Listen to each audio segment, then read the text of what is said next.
Market volatility remains as Moody has downgraded the US's credit. We'll be discussing that, the latest in crypto, and much more today on Money Never Sleeps.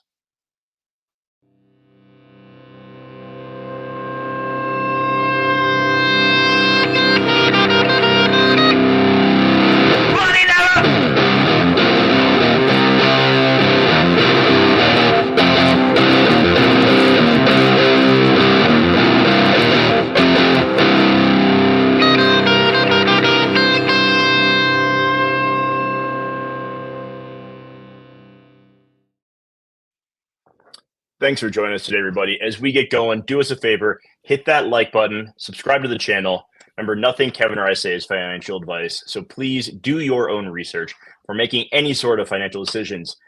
Kev, we got the after hours news on Friday that Moody's is downgrading the U.S. credit rating. The market in the after hours was not happy with that. Crypto did not do well. Over the weekend, we saw a lot of volatility in the crypto market. We had a nice push up yesterday.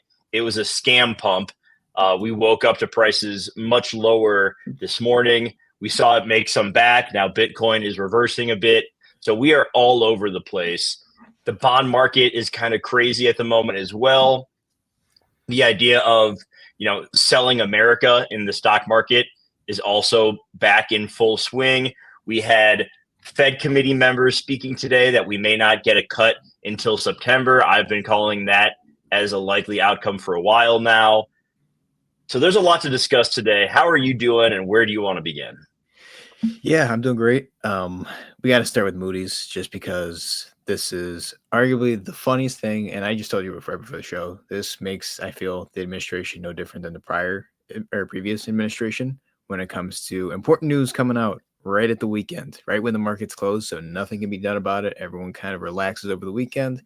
Markets open up different than how they were in the futures market. So that downgrade, we knew something was going to happen post OpEx. They really just waited like 5 minutes after everything closed down, and they were just like, "Oh yeah, by the way, this is happening." I mean, that's just absolutely insane, and that's also why these things are so easy to type.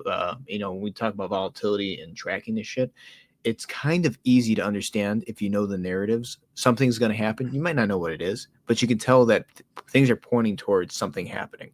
So this downgrade, yes, it is. I mean, it's bad. It's the first time Moody's has ever downgraded the U.S. credit rating, right? Last time was Fitch, and Fitch also did it again, or previous in the past. But the reason why this is important is because we've seen how the markets react whenever we get a credit downgrade, right? We've seen in the past it's either a stark move really quick, or as we saw in 2023, it took about 8 days or so for us to start to finally tumble and move to the downside. We have some important stuff coming up this week, especially Wednesday, where volatility could kick in around there. But this is just like perfect timing, top. Everyone feels extremely bullish. Morgan Stanley's telling everybody to buy. And you got this big old pile of shit that was just laid on the market on Friday afternoon. So I don't know. I think it's kind of funny. I'm curious to hear what your take is on it, because you and I were here in 2023 when we were talking about Fitch downgrading the U.S. and we saw what happened then. Yeah, that was crazy. That was like right around the same time that what was it, China Garden or whatever? Evergrande. It was like with their Evergrande. Country Garden. It was like right around the same Olive Garden. Yeah, let's go get some breadsticks. It was right around the same time, and it was just like absolute carnage. It's so funny seeing Trump being like, "What does Moody's know? They don't know anything." Yeah, right. And then I give no credence to what Moody's has to say. Yeah, he looks like Rex Tillerson and what's the other guy? Jeb Bush put together. I can't. Oh God, it's insane. It's just so Moody, these agencies that do the credit ratings are so conservative, and they wait for so much data, and they are meticulous with their decision making. And so this wasn't something that they did lightly. This wasn't an attack on Trump like people are trying to make it out to be. This was purely the U.S. debt is out of control. Will they be able to pay off their liabilities? We see, a lot of concern now with some of these, a lot of the bonds out there that are being issued. It's how is the U.S. going to even handle this kind of a thing? And so it makes this, we're seeing a huge supply of bonds being dumped onto the markets, hence the rates going up on them, because it's a risk of like, hey, you're going to get a great rate and a great return on this treasury note if the U.S. can pay it. And that is the fact that it's now an if at all, even if it's a slight if, is problematic. And so that to me is the most startling things. Like we see the 10 and 30-year notes, like rates getting into the fives, like could move into 5.5. Like that may not seem like a big deal, but that's a big deal. Yeah, you were saying 6. Like 6 is very reasonable. Very reasonable. Meanwhile, we see a lot of people like trying to get out of U.S. equities as well. Like a lot of concern there. We need to dive deeper into it as far as like, okay, what are opportunities to diversify elsewhere? Because like I want to talk about the housing market for a little bit too, because some new data came out there kind of showing some really, really bad signs. And like, I think a big part of what I want to do with our channel moving forward is just really focus on like what's the best way to navigate this to like, because right now the middle class is getting squeezed to shit. The chart that really stuck out to me around housing was that the median age of home buyers right now is like 56 years old. Like that's fucking nuts, man. Like people in their late 20s, 30s, early 40s, like they can't buy a house. And like what do we have to do to make sure that the people who watch the show regularly get the best information possible? What can we be doing to help like, people make better decisions? Because like right now it is no one's coming to help you, right? Like the government is fucked. Like trying to get out and like move toward the upper side of things because the middle is getting squeezed to kingdom come, I think is just so important. And like accumulating quality assets and putting yourself in a position, because like by the time people my age are ready to retire, what percentage are really going to be able to comfortably retire? Like not a lot. I sure as shit don't want to be working some job I hate when I'm in my 60s and 70s. So I think right now, like it's putting an even greater, and if you're like paying attention to stuff, a greater emphasis into like controlling your money, controlling your situation, and trying to have as little impact from the government as possible. Because I think that is just a recipe for disaster right now. But that's just my little tangent on just like how I'm overall viewing the financial markets and how people need to be like preparing themselves for the worst case scenario. All right, I'll have 3 quick things on everything you said, because you said really great points and you jumped to even better points. One, when it comes to people offloading the U.S. debt, we have to think who really doesn't want to be holding U.S. debt if they're not going to be able to pay it. Also, who is strapped for cash right now? It's Japan. Japan holds a shit ton of U.S. debt. They said that they weren't going to sell it, and then they walked back those comments. Now you're seeing the rates, the yields go up. Something you need to watch. I think Japan is actually the black swan here, even considering the prime minister last night said that our situation's worse than Greece. Guys, I fucking said this like 4 weeks ago. I said this is the Iceland Greece of this cycle. It is. If you want to, I mentioned how conservative the credit rating agencies are. The Japanese are just as, if not more conservative. And for them to say something like that, oh boy, that is not to be taken lightly. Yeah, they don't want to be. They don't want to put the blame on anyone. But coming out and saying that, it's scary. They also said that they're probably going to raise rates. Talking about the yen carry trade unwind. Post OpEx, we got VIX-X this week. Like, there's a lot of things you should be fucking worried about. And again, this would be the first leg of something greater to come, because if this goes wrong in Japan, think about how all of the U.S. trade books are going to look with derivatives too. We have so many derivatives with Asia, with Japan. Obviously, a lot of these trades. That's why I text you in house before the show. Watch out for NVIDIA. We'll show the chart here in a little bit. And the other thing too is we were talking about actual things that people could do with like moving to other, what assets they could do.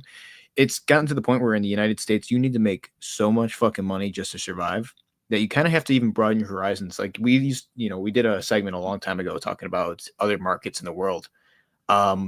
Honestly, I think the biggest win right now, not a lot of people know this, but there's a lot of people who are, Mexican citizens that are working American jobs. And because of the conversion rate, they're able to live great lives in other countries. right? And there's a lot of people who are doing that also in Europe too, where the US dollar obviously is so strong against other currencies, but the cost of living in these other places in the world is fairly cheap. So maybe that's something we could talk about too in the future, because that isn't a bad way also to preserve wealth for generations going forward. Conversions in currencies are really important. And I think that's something that we don't necessarily talk about, but it's a pretty good option, or plan B at least, for some people, because 56, not a fun time to be buying a house. Outside of that, let's pull up TradFi real quick and take a look at what's going on here, because there's some interesting stuff that we're looking at. This is UVIX. I don't want to look at that yet, but this is the S&P, right? We're looking at this right here, completely overbought. It looks like the MACD is going to be turning over fairly soon. You're going to top very soon. I thought we were going to top around the quarterly OpEx going into it. We didn't. We're still pushing a little higher, but also this week is the VIX expiration, so volatility. They're going to try and keep this elevated as long as possible, at least till Wednesday. Wednesday close, and then you might start to see some of this volatility come back into the market. The reason being, they want to have their positions before and afterwards be in the money to make sure that they maximize. And also, we know that a lot of these other markets are extremely dependent on a lot of the U.S. equity stocks. So if we have something like, say, I'm going to pull up NVIDIA actually now because it's kind of funny chart. You pull up NVIDIA. Where the fuck are you? There you are. The Head and Shoulders. It's a massive Head and Shoulders that we're looking at here. So one can only assume if this is truly a Head and Shoulders, probably coming down at some point, maybe in June or July, to like $83 or so a share, which currently from where we are is about a 40% move to the downside for NVIDIA. And we know that the Japanese yen carry trade heavily invested in a lot of these tech stocks because they were making so much percentage in gains that it made sense to throw cheap yen into an appreciating asset like NVIDIA. Now, say the thing is negative 40 and the yen, they raise rates, the Bank of Japan, the yen starts getting a lot stronger or getting a lot weaker. No, I'm tweaking. Getting stronger, then obviously then you're looking at a lot of problems moving forward for, some of those trades blowing up, probably getting a lot in margin calls in the near future if that's the case. So this is a very dangerous place. NVIDIA would need to continue to push up. I don't know how reasonable that is. Again, Trump and these tariffs too are fucking up a ton of stuff in terms of who really can buy these, who wants to buy these, and also who has the funds to buy them. I wouldn't be surprised and again, it might be after NVIDIA comes down that we find out how much money they're actually making, in terms of profit as opposed to vendor financing. And that could be a black swan that pushes it even further, right? We have a lot of gaps even lower in like as low as $31 a share. Not saying that's going to happen right away, but it's something we have to look at. You can see some of these other tech stocks too, right?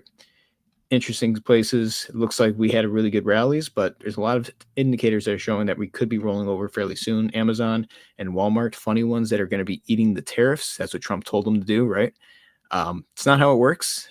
People are still going to have to pay if they're willing to buy the product, but they will not eat the tariffs, these companies. That's absolutely insane. And if anything, you're either going to get a massive inflationary spike or you're going to see a deflationary push. Maybe not this year, but maybe towards the end of the year when things start to crash a little bit here. But these aren't looking necessarily the strongest right here. Again, in Tesla, I would expect to see some of that pull down too, with how good this move has been since April or so, April or so of this year.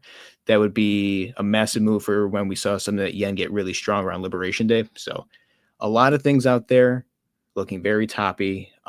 Where should we go from here?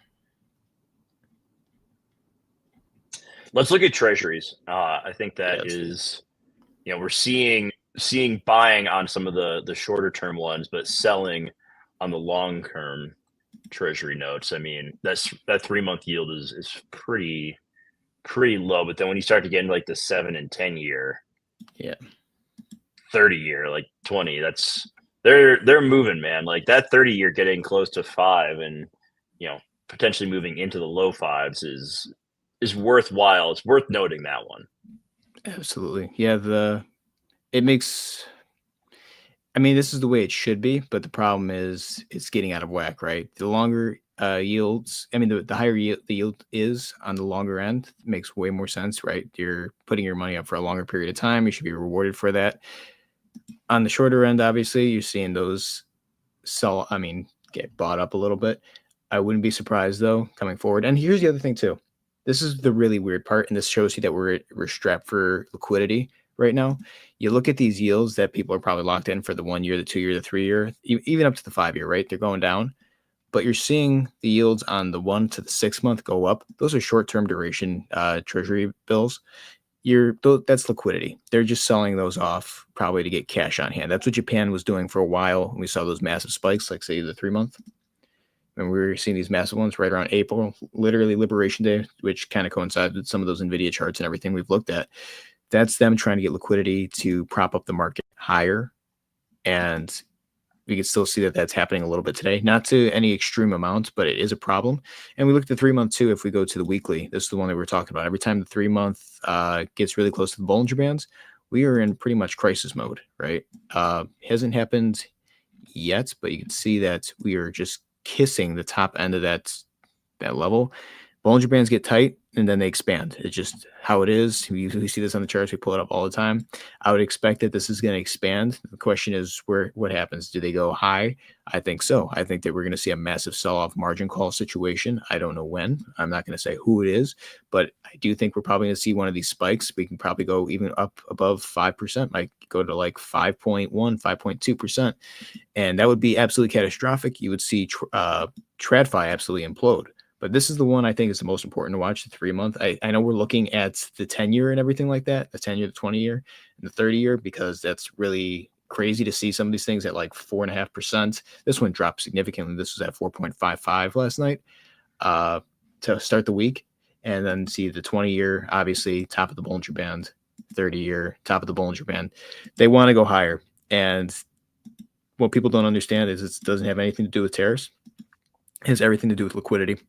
And if that continues to be the case, they're going to keep going, and it's going to be more volatile in this market. I will say, if you make a fuck ton of money in this market and you see some of these things that are like 6%, might not be a bad idea or to allocate some money and just take 6% easy money for some time. Like, I've actually considered this. If we get to 1980s rates, where it's like 18%, obviously everything would be fucked. But if I made a shit ton on like GameStop or something like that, guys, I'm putting it in treasuries and I'm walking away. That's literally how people built wealth back in the old days. We can talk about that maybe for another day, but that would be absolutely insane. Yields are going to go higher until something crashes, and I mean complete crash. So that's just my thoughts on what's the treasury market. Imagine going from like super degen fart coin to like, okay, now I'm going to buy treasuries. I mean, I'm there for the gains, and I would be. I think that's probably that's what I would do. I'm crazy though. I'm an oil baron too. I can't speak today. I can't fucking speak. I'm gonna be let's go very soon. Let's go to crypto. Do it. Start with Bitcoin. Bitcoin dominance back on the rise. We've seen, we saw the move yesterday up into the 106s. Down this morning when I woke up, it was like 102, back to 105. It's all over the place. You have so many lines on this screen, Kevin. I don't even know what to make of it. Okay, so we can get rid of this because the resistance is broken, went to the upside, right? What we're looking at here, I'm going to add another line, so I'm sorry. But what we want to see here is, I'm just going to put it here. It's not accurate, but this would be the triple top scenario. So could we go up to 109 again? Maybe. I don't really necessarily think so unless we're squeezing shorts. But I see that we are following this white curve, this perforated line. I think that there's a very good argument to say that we have put the height in for Bitcoin. And if something bad were to happen when it comes to liquidity and it's actually worse than we expect, then we might be at the highs right now for some time. This could be a local top. It could also be because again, the top of the market, if this were to be the local top, would have been at 109. But if this does hold this level of resistance, we're not breaking above it. Even if we come down and we fail to break above it, say like August, we're going much further down. That's just macro looking at this. But, once, twice, thrice, that's a triple top. Eventually, it's going to come back down. I think that we are going to see a pretty good pullback for Bitcoin. And the thing that's going to be really interesting is given VIX, X, and TradFi and everything that's going on, we've seen a lot of the volatility happening up here in Bitcoin. I think Bitcoin and crypto market is going to lead the move to the downside with TradFi. So you'll probably see this go before TradFi. And that might just give you, a little bit of foresight into seeing what could happen in the markets, over the next few weeks. But looking at Bitcoin here, that 105 level, it keeps testing it. It keeps coming up here. It's finding resistance on this. This is the battle. And, we look at the stochastic RSI. Yeah, it could go up a little bit more on the daily. We could see that the MACD is absolutely insane. And we're at this interesting place here. I'm going to pull this up a little bit higher. There we go. We can see this MACD is really funny here because we're looking at this on the daily. Extremely overbought. And we're getting this red, green, red flip right here on the volume. There's a lot of volatility that's going to be coming in here. And I wouldn't be surprised that we see a little bit more of this, and then eventually it's just going to be, some pretty big red volume coming in. Where is this going to go? I have absolutely no idea, right? I'm looking at levels. I would say somewhere around 96 is a level, come down here to 92. I honestly think that 73 to like 76 is a really good range for where Bitcoin could eventually come down to. And then maybe you test up here once again, because again, where are we right now? 105, come down to say 73. It's a 29% move to the downside, kind of in line with what we're seeing with NVIDIA, maybe a 40% move to the downside. That would pretty much tell me that maybe we find a little bit more of a bounce here. This is some support relative around that 73 level. Come test this once again at a later date. But where this curve, if that's the case, and we find resistance here again, that curve ends somewhere around November, which would be post quarterly OpEx, major pain. We might be seeing some major flash crashes in that part of the market looking forward. So here, I definitely think we're going to see a pullback in the coming days over the next week. How much? I don't necessarily know. It depends on how quick this does come down. And again, it depends on a lot of liquidity and what Japan does and where we see just where the treasury market is. This is kind of just, I would say this is kind of just a look into the future of what we can expect from markets. That's what I'm using Bitcoin as right now. I don't necessarily know if it's going to go, I think a lot of people are expecting it to get cut in half. I don't think so. I think 73 is a good level. But maybe that's just medium term. Outside of that, Fartcoin. Yeah, let's pull up Fartcoin. What's going to happen here? I think we're in a cup and handle within a cup and handle. I know that's music to your ears, right? Double cup and handle. Yeah, I mean, it really is. I'm looking at this thing here. I'm like, if it's going to come down to say June, comes down to here, and then it starts rallying into July, you're going to have this crazy blow off top in August into September. And that pretty much coincides with the last quarterly OpEx. And again, I keep saying quarterly OpEx. I have to explain this. From February to March, that is a quarterly OpEx. That's the first one, right? That's when we saw the window volatility open up. Now we're in, we're in May right now. May to June, Yes. That would be the second quarterly OpEx. Sorry, brain fart. And that we'll probably see more volatility kick in because we're going into that quarter end. Probably see the same thing. I mean, these crashes that we're seeing, and again, we haven't seen the second one, right? But we're expecting volatility. These things are timed and they keep happening, and it's coinciding with the debt markets and debt cycles. And we're seeing the problems in Japan, the US, the tariffs. It's all hitting at these quarterly OpExes, and we're having these month and a half rallies in between. I do think that's September into October. That could be absolutely catastrophic, and that's why I think that there is arguments to be made. I think August into September is the Q3 one. Q3 one. That'd be August into September, because October's in Q4. Right. I would say. I still think it's September. I mean, you're right. I'm saying the timing wise, I would say it's probably September into October would be my guess. But yeah, that's what we're going to watch because that's when liquidity's in. No, but when you say that, that also makes sense too. If we look at like 2008, August was when it started to go down, and September was when it really kicked into. Let's not bring up 2008, okay? Like let's not put that out into the universe. Well, it's probably be worse than 2008, but let's look at this Fartcoin right here. But again, I'm just trying to do the math in my head with like the timing, but June 17th or so, that could be the bottom of this, and it's also coincides with that 66 level that I was looking for. Big cup, big handle. this kind of launches us into the small cap rally that we expect into the end, that end of summer that we've been talking about. So this does make sense still, this Fartcoin chart. So that's what I think we'll probably see the mass like parabolic moves. So I might be a buyer around the middle of June of Fartcoin. And then, if it fills out to here and we get to that neckline, then we're probably looking at fireworks into the end of the year, end of the summer. So that could be stupid prices, right? You get to $1.50 again, and then you get to say 265. If you get above 265, anything is possible. We could be looking at $5 to $10 Fartcoin. And like you said, this could be the cycle Shiba Inu. And what happened when people started buying Shiba Inu? Fucking tanked right after. So once it got the Coinbase listing, it was game over. So we might get the Coinbase listing late in the game for something like this, or Robinhood late in the game, and then most of you bought before then, so you'd be fine. But that's just kind of what I'm looking at here. I was looking at this over the week. I'm like, Fartcoin's still bullish. It's fucking crazy. Yeah, it is. It's a beautiful, beautiful chart. Anything else that we think is worth looking at today before we wrap it up?